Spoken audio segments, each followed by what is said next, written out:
FaZe Clan has literally fallen the fuck apart. We're gonna be reacting to Ohmeezy's video of him covering the FaZe situation because I don't know what the fuck is going on. So let's dive in, chat. Make sure to like, comment, subscribe. We had all right. Let's see what's going on, bro. It's like we're puppets. At least that's what it felt. Oh, like. and I saw that Banks was suing Blackboy Max because he said something about Charlie D'Amelio.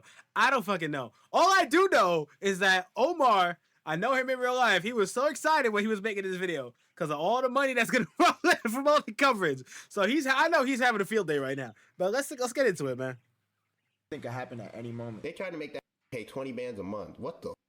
Making him look like this ego monster. FaZe Clan has unfollowed Stable Ronaldo. I find you guys all to be incredibly ungrateful. I find you guys all to have insane egos, and I think it's disgusting and makes me sick to my stomach. And I'm here to tell you, as former FaZe Banks, this was one of the worst decisions I've ever made in my entire life. One of the worst decisions you could have made in your life? That is so interesting. While last year seemed to be year of the FaZe, this year has not gone so well. It all kind of kicked off with Blackboy Max announcing his departure from the group, and ever since then, things have kind of been spiraling. And just yesterday, at least this commentary channel got one of the greatest gifts that could have possibly happened. See, I told you, he's so excited. He doesn't even give a shit about the FaZe. Well, he does, but he more cares about the fact that his channel is exploding right now. So shout out to Ohmeezy, bro. Real talk. Pretty much every single creator that was affiliated with FaZe put out a tweet saying, left FaZe Clan. I'm talking about Silky, Ron, Jason, Lacey, Adapt. Him, bodies. FaZe lost seemingly most of their current roster, and we've got to talk about it on this momentous. Now, what I do know is that FaZe currently is only doing esports now. That's as much as I really know. They're only doing esports, and the creator roster is cooked because everybody just left. So right now, they're esports only. If you haven't already, go ahead and hit that subscribe button.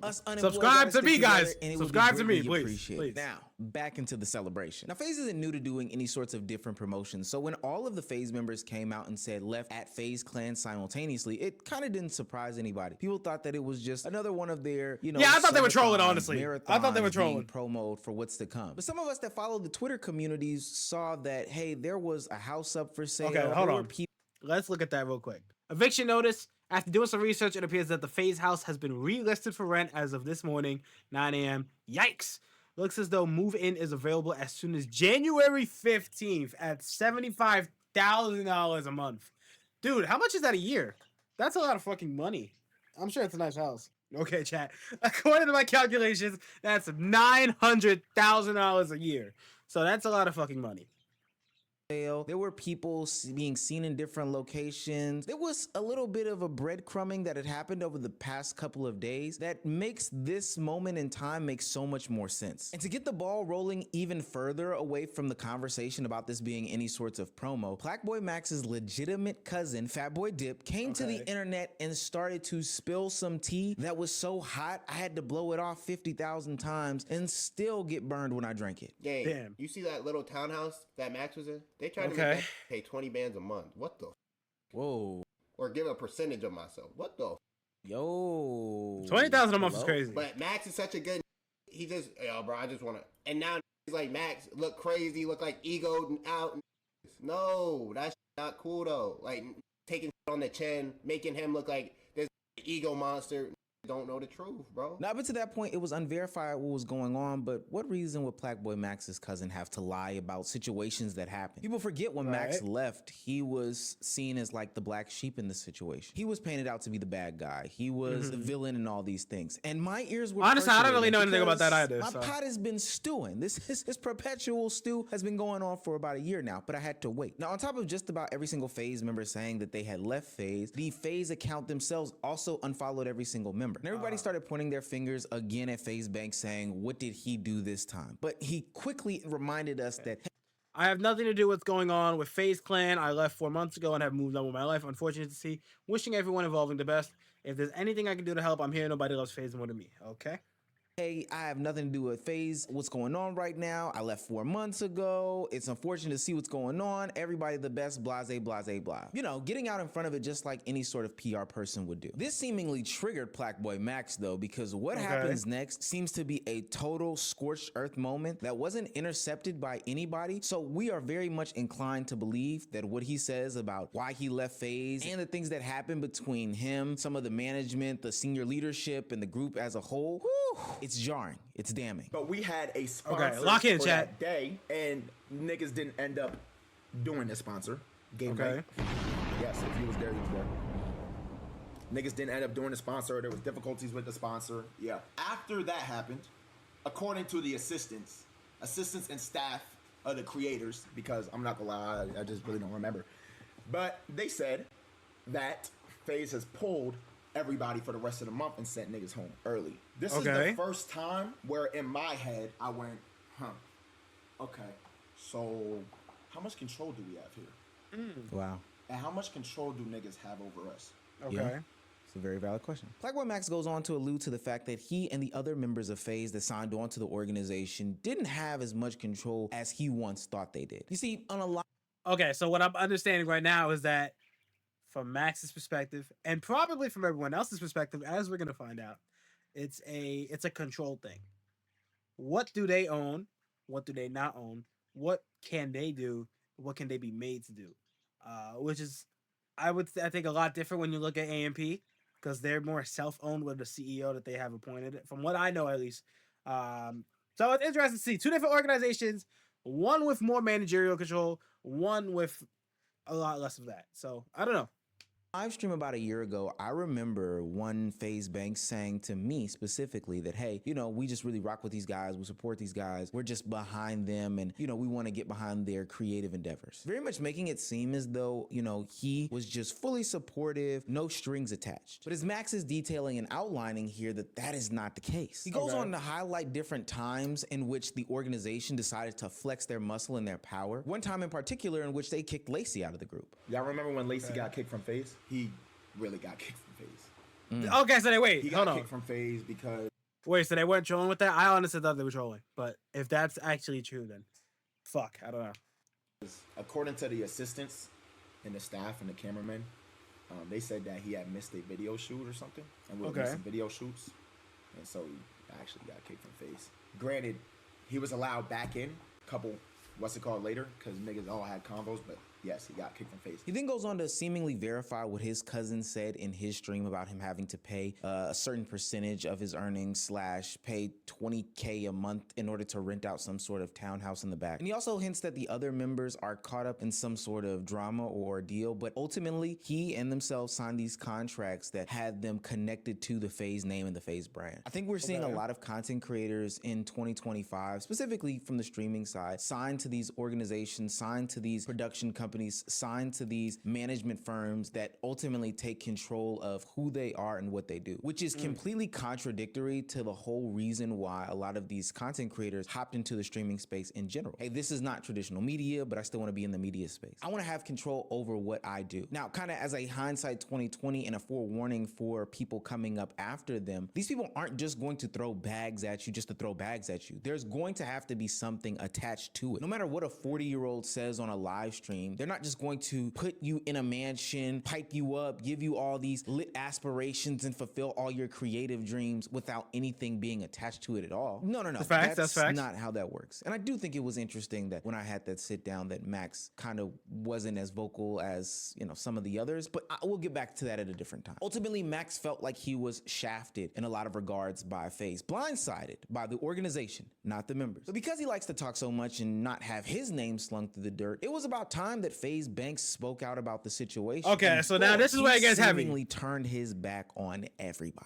I just watched some clips from this Blackboy Max stream where he's playing a laugh track over my tweet, and it's like, Max, I know we've had like our individual differences, and I know I haven't really seen eye to eye with a lot of the talent because truthfully and honestly, I find you guys all to be incredibly ungrateful. Oh shit. You guys all to have insane egos, and I think it's disgusting and makes me sick to my stomach that your guys' relationships with each other and with every other streamer and your community included is so incredibly fake. You got the best actors on planet Earth. Okay, so this is heavy. So not only is he saying that they're all ungrateful, that they're all fake to each other and to all of their streaming counterparts. Actually, yeah, no, that's exactly what he's saying. There's nothing else to that. That's literally exactly what he's saying. So he's throwing out some heavy shots right now.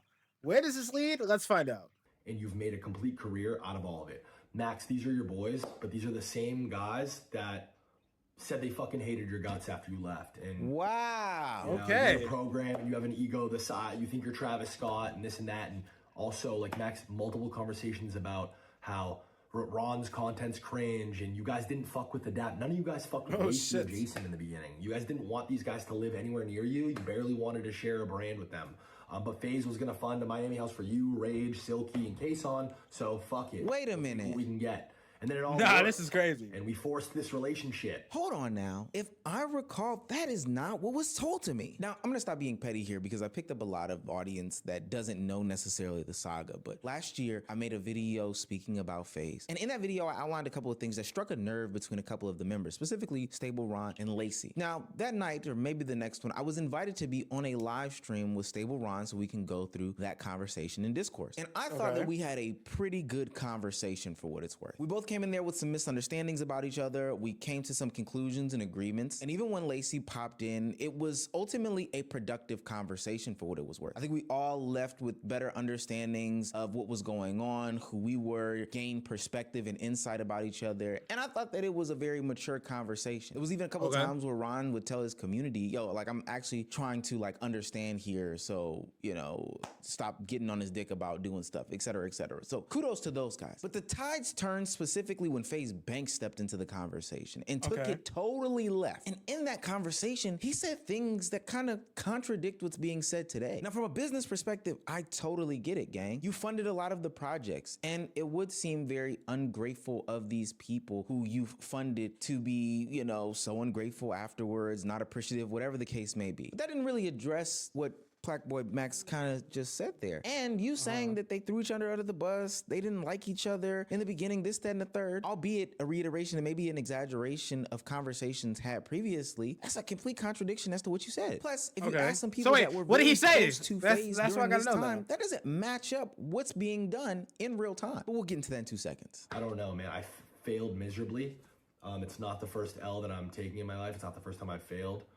But yeah, I wish that, in a weird way, I do wish that I fucking was closer to the fold the last 4 or 5 months. I don't think that this all would have happened this way. Is it time to victory lap just yet? No, not yet. We'll save that for later on tonight. Banks goes on for another 12 minutes talking about, you know, how Twitter comms are negative, how these kids only care about their viewers and they'll do anything for them. They'll believe whatever they say, et cetera, et cetera. And in a follow-up to the video that he posted, he put out a tweet saying, these guys had free housing, free filmers and staff, all Faze channels, 0% income shared. Their money and platforms all skyrocketed after meeting me, but I'm the bad guy. None of it makes sense. And like I said above, I'm going to get into all the details tomorrow. Now, as we wait for that glorious live stream to happen, the only thing that we have to really listen to are people from the Faze clan that were a part of this situation, and we have people that were close to them. During my research for this video, I found a tweet that Stable Ronaldo liked saying that I cannot believe this is a grown man I'm listening to speak right now. No accountability, victimizing himself and throwing the boys under the bus, saying fake relationships and secretly hating BS. And that in-depth shit dead pissed me off. That's from a fan, but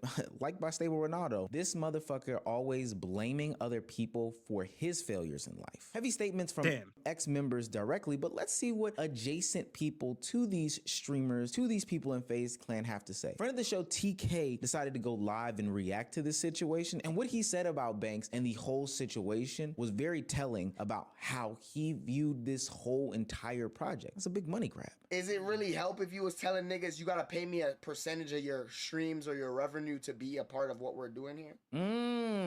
Again, mind you, before these niggas joined Faze, what was Faze's relevancy? What was Faze's existence? Damn, Who were I'm not gonna lie. Faze? I'm not mad. Low-key, okay, so back in the day, Faze was really big, Call of Duty, all that. And then I'm not too tapped in with Faze, but there was this period of time where Faze fell off. Like, I don't know, it just didn't hit the same. And then they rebranded, and then they signed all the streamers. And now, also shout outs to Courage Drawn Brave, whatever the fuck its name is. Really cool. Anyway. Mad because he did a business move the wrong way. I'm mad because this nigga sitting here talking about it like, oh, I did so much for these niggas and all I did was love these niggas and all I'm asking for them is to sign a 360. Sign your soul away to me, little monkey. You little streamer dancer. Like, so what, you little idiot? Like, god damn. I gave you so much. I loved y'all so much like brothers. We built this shit from the ground, gang, and I let y'all get into it. So just sign your soul away. How fucking dare you be so ungrateful that you don't sign your fucking soul to me? Nigga, what are we fucking talking about, bro? Hey, yo. Scum TK, a streamer and friend of UrRage, a current Faze member, he hasn't tweeted out that he's left Faze. So, this reaction video is obviously a little bit past when this dropped. But, I literally just watched some of Rage's stream earlier. Actually, no, it was a Twitter video that we dropped from the team. But, he's not in Faze. He just didn't tweet it out, I guess. But Rage is no longer in Faze, from what I know. We haven't really talked much about it. I don't really know what's gonna happen from here on out, but I mean, I don't know. But he's not in Faze, so. On live and refuted and debunked and stated that what Banks was saying was untrue in a lot of the regards, in a lot of the situations. There's one instance where Faze Banks says that he's never made any money from Faze, and Scum TK, again, somebody very close to this situation, completely refutes that allegation and says that it's totally false. I have never made not one singular dollar outside of my... You didn't just sell your stake in Faze? I don't care. I'm tripping. I'm leaking. I'm sorry. You didn't just sell your stake in Faze? Oh, wow. Niggas can't do shit to me. Black Sharks pull up. I got a Keep stake digging for in him, niggas. TK. Oh, We shit. can keep doing this. You didn't just Wait, come up so who real has right left off Faze this so shit. far? Even Aiden Ross, somebody very close to Faze Banks and the corporate side of streaming, who was behind the scenes, went ahead and did his attempt at scorching the earth by outing the fact that not only did he help Faze financially, but revealing the truth behind what happened between the real owners and the content side of things. They're using Faze's foundation, their money to buy stuff for shoots, brand deals, like Faze has been doing, right? It's a corporate business. So they never signed that 20% initially. They come after them a year and a half later and then ask for the 20%. That is where I think that's in the wrong. That's right. Okay, so for what I just heard, Faze is a corporation, was obviously spending money on their content creator team, getting shoots, doing whatever needs to be done for them. And out of the blue is like, hey, you owe us $20,000. So give it to us, please. So that's what I understand for right now. I could be wrong. Because listen, if your intention was to sign these guys for 20% to join Faze, they probably would have all done it. Yep. But now you waited till they're big and they already have millions of followers and dollars. So why would they sign a contract? You can't put a deal in their fucking face at this point. Do you understand? I understand both sides here. They wouldn't have done it. Well, then, Liko, then you could argue that they wouldn't be as big as they are. Or you can argue that, you know, there's many arguments to make. I think they would have done it. Maybe not all of them. All in all, this is messy because unlike we were told in the beginning, this seems to be way more business as opposed to real, genuine friendships, you know, handling things the right way, the proper way. It seems very shady and underhanded. Now, I know over the next couple of days, we are going to hear, you know, the different sides and people are going to have to speak about this. But this is very interesting, especially because last year, people who kind of called this stuff out were killed over some of their criticisms and takes. So now I'm putting a call to action. Two things. One, I will be live tonight going over what Faze Banks is going to be saying in his stream where he announces everything. I'm pretty sure others will be speaking out about it by that time, so that'll give us a lot to react to. I really want to stay glued to this because Omar wants his money. Omar wants his money. Skip around the room. But two, and most importantly, make sure you get this to them. Ron, Lacey, I'm extending you guys an invitation just like you extended me an invitation to talk about these things. Hell, I'll do it for Max. I'll do it for Silky. I'll do it for Jason. I'll do it for whoever. Adapt as well. Especially because it's really messed up hearing that he's also leaving this organization knowing what this organization meant to him. But to you two guys who generously granted me your platform, I want to do the same for you. Hell, I'll even fly you to be in studio with me so we can have this conversation in real time. But I just want to talk. I just want to get it all out there. And I just want to ask, why did Faze Banks lie to me? Why did Faze Banks lie to us? Damn. Not gonna lie, it's heavy chat. I'm hearing a lot of scamming, a lot of fake energy between everybody. Faze Banks over here saying a lot of things that are not true, lying out of his teeth. So I don't know. We're gonna react right after this video to Faze Banks, because he made another video or some shit, and Omar covered it. So I'm gonna react to that as well. So if you want to see part 2, make sure to like, comment, subscribe, and stay tuned for the next one. Peace.